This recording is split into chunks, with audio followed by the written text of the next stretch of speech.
بسم اللہ الرحمن الرحیم۔ السلام علیکم پیارے بچوں، کیسے ہیں آپ لوگ؟ امید کرتی ہوں کہ سب لوگ خیریت سے ہوں گے۔ آج کا ہمارا 5واں لیکچر ہے، اور پچھلے لیکچر میں ہم نے جو نعت ہے اس کے الفاظ معنی، الفاظ جملے اور اس کے املا کے الفاظ یہ کیے تھے، اور امید کرتی ہوں کہ آپ لوگوں نے اپنی کاپیز کے اوپر بہت ہی صاف ستھرا یہ کام کر لیا ہوگا اور یاد بھی کیا ہوگا انشاءاللہ کہ تو آج ہم اس کی جو مشقی سوالات ہیں، سوالوں کے جواب وہ ہم کریں گے۔ اپنی کاپیز آپ لوگ کھولیں۔ جی بچوں، آپ لوگوں نے جب یہ کام کرنا ہے، ہمیشہ کی طرح آج پھر یہ بتا رہی ہوں کہ آپ لوگوں نے سب سے پہلے آپ لوگوں کی کاپی کے اوپر یہاں پہ تاریخ، جہاں پہ بھی آپ کا دائیں طرف ہے یا بائیں طرف جہاں پہ بھی تاریخ لکھی ہوتی ہے وہاں تاریخ ضرور لکھنی ہے، پھر جماعت کا کام، اور پھر اس کے بعد آپ لوگ دن لکھیں گے جس دن آپ لوگوں کو یہ میسج لیکچر ریسیو ہوگا۔ آپ لوگوں نے اس کے مطابق تاریخ بھی لکھنی ہے۔ پھر بائیں طرف آپ لوگ اس میں حاشیہ لگائیں گے اور اس میں اصلاح ضرور لکھیں گے۔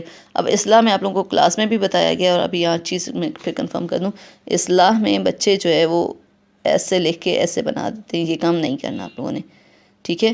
بلکہ سواد کی آدھی شکل یہ ہوتی ہے، یہ شکل بنانے کے بعد پھر آپ نے لام اور الف اس کے ساتھ ملانا ہے اور ساتھ ہی لکھنا ہے، ٹھیک ہے؟ اس کے بعد آپ لوگوں نے یہاں پہ سبق کا عنوان لکھیں گے، اور ساتھ ہی یہ ہمارے پاس نعت ہے، پیچھے ہم نے اس کے الفاظ معنی جملے املا وغیرہ سب کر لیے ہے۔ تو آج ہم لوگ اس کے سوالات جوابات کریں گے۔ تو اس میں ہے سوال نمبر 4 ہمارے پاس ہے، سوالوں کے جواب لکھیے۔ ان سوالوں میں پہلا جو سوال ہے ہمارے پاس وہ ہے، نعت کے دوسرے شعر میں حضور صلی اللہ علیہ وآلہ وسلم کو کیا قرار دیا گیا ہے؟ دوسرے شعر دیکھیں، سارے عالم کی زینت ہیں وہ رحمت ہی رحمت۔ اب یہاں پہ ہے کہ نبی کریم صلی اللہ علیہ وسلم کو کیا قرار دیا گیا؟ تو نعت کے دوسرے شعر میں حضور صلی اللہ علیہ وآلہ وسلم کو تمام دنیا کے لیے رحمت قرار دیا گیا ہے، ٹھیک ہے؟ کیا قرار دیا گیا ہے؟ رحمت قرار دیا گیا ہے۔ اس کے بعد ہمارا اگلا سوال ہے، نعت کے تیسرے شعر کے دوسرے مصرعے میں حضور صلی اللہ علیہ وآلہ وسلم پر کون سی نعمت ختم ہونے کا ذکر ہے؟ تیسرے شعر کا دوسرا مصرعہ۔ تو آپ لوگ یہ دیکھیں، تیسرا شعر ہمارے پاس ہے، ان صلی اللہ علیہ وسلم پر نعمت ختم ہوئی، اور اس کا دوسرا مصرعہ انہوں نے کہا ہے تو وہ یہ، ان صلی اللہ علیہ وسلم پہ نبوت ختم ہوئی۔ اور سوال تھا ہمارے پاس کہ حضور پاک صلی اللہ علیہ وسلم پر کون سی نعمت ختم ہونے کا ذکر ہے؟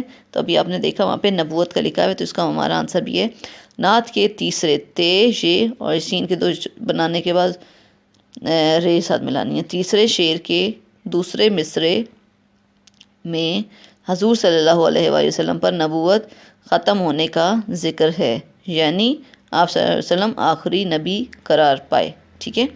نبوت کا ذکر ہے۔ اور اب ہم لوگ سوال نمبر 3 کی طرف آتے ہیں۔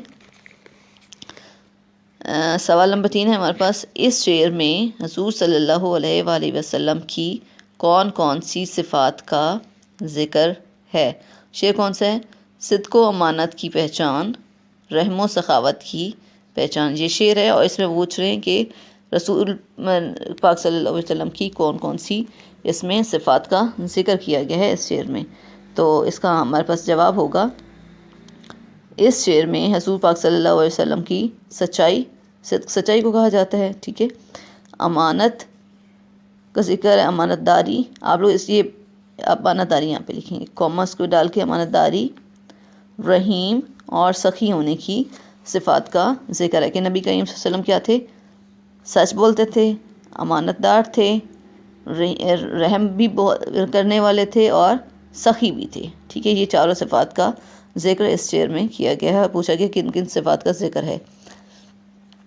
اور اس میں سوال نمبر 4 ہے کہ حضور صلی اللہ علیہ وآلہ وسلم نے پوری دنیا میں علم پھیلا کر لوگوں کو کیا سمجھایا؟ اس کا جواب یہ ہے، حضور صلی اللہ علیہ وآلہ وسلم نے پوری دنیا میں علم پھیلا کر لوگوں کو یہ سمجھایا کہ علم و عمل وہ دولت ہے جس سے عزت و عظمت ملتی ہے۔ یہاں پہ عظمت میں زوئے کا نقطہ ملتی ہے۔ اچھا، اب جب آپ لوگ یہ جملہ بناتے ہیں تو جملے کی جو ایک سٹرکچر ہوتا ہے اس کا خاص خیال رکھا کریں، اور دیکھا کریں کہ لکھا ہوا کیا ہے۔ آپ لوگ جو پڑھتے ہیں پھر وہی لکھا بھی جاتا ہے، اب سمجھایا کہ یہاں پہ کاف اور ہے آئے گا، نہ کہ کاف بڑی یہ کے، ٹھیک ہے. سمجھایا اگر آپ لوگ کاف بڑی یہ کے لکھ دیں گے تو آپ لوگوں کو وہ انڈر لائن کر دیا جائے گا کہ یہ رانگ ورڈ ہے، ٹھیک ہے. تو آپ لوگوں نے وہاں پہ کہ لکھنا ہے. سمجھایا کہ علم و عمل وہ دولت ہے جس سے عزت و عظمت ملتی ہے. یہاں پہ ہمارے یہ سوالات 4 سوال ہیں، یہ یہاں پہ ختم ہو گئے ہیں. اور اگلا سوال جو ہے وہ آپ لوگوں کے لیے ہوم ورک ہے کہ وہ آپ لوگوں نے خود کرنا ہے، ٹھیک ہے. سوال نمبر 5 ہے یہ سرگرمی یعنی ایکٹیویٹی. اس میں سوال 1 ہے کہ حضور پاک صلی اللہ علیہ وسلم کی کم از کم 5 احادیث لکھیں، تلاش کر کے لکھیں. یہ اب آپ لوگوں نے احادیث کی کتابیں ہوں گی، چھوٹی چھوٹی آپ لوگوں کے پاس احادیث کی کتابیں ہیں، ناظرہ کے لیے بھی آپ لوگ استعمال کرتے ہیں، اس میں سے بھی آپ کو مل جائیں گی. مختلف احادیث کی کتابوں میں بہت ساری احادیث ہیں، چہل حدیث بھی جو ہے اس میں سے بھی آپ لوگ لے سکتے ہیں. کوئی سی بھی 5 احادیث آپ لوگوں نے لکھنی ہے اور ان کو یاد بھی کرنا ہے پھر، ٹھیک ہے. تو یہ آپ لوگوں کا ہوم ورک ہے اور میں نے جواب کے لیے جگہ آپ لوگ کے لیے چھوڑ دیے یہاں پہ. اس میں آپ لوگ اور جب اس کو لکھنا ہے تو پھر آپ لوگ اوپر کیا لکھیں گے؟ نبی کریم صلی اللہ علیہ وسلم نے فرمایا، ان کی حدیث آگے لکھ دیں گے. حدیث نمبر 1 نبی کریم صلی اللہ علیہ وسلم نے فرمایا، ٹھیک ہے. یعنی کیسے آپ لوگ لکھیں گے؟ حدیث نمبر 1 یہ لکھا، پھر نبی کریم صلی اللہ علیہ وسلم نے فرمایا، ٹھیک ہے. ایسے آپ نے لکھا. پھر اگلی جو حدیث ہے وہ آپ نے خود لکھنی ہے. پھر حدیث نمبر 2 اسی طرح لکھیں گے، پھر اس کے بعد نبی صلی اللہ علیہ وسلم نے فرمایا وہ لکھیں گے. پھر حدیث نمبر 3 اسی طرح سے کرتے کرتے آپ نے 5 احادیث لکھنی ہے. اور امید کرتی ہوں کہ آپ لوگ بہت اچھے طرح سے یہ اللہ کام ضرور کریں گے. اپنا خیال رکھیے گا. اللہ حافظ.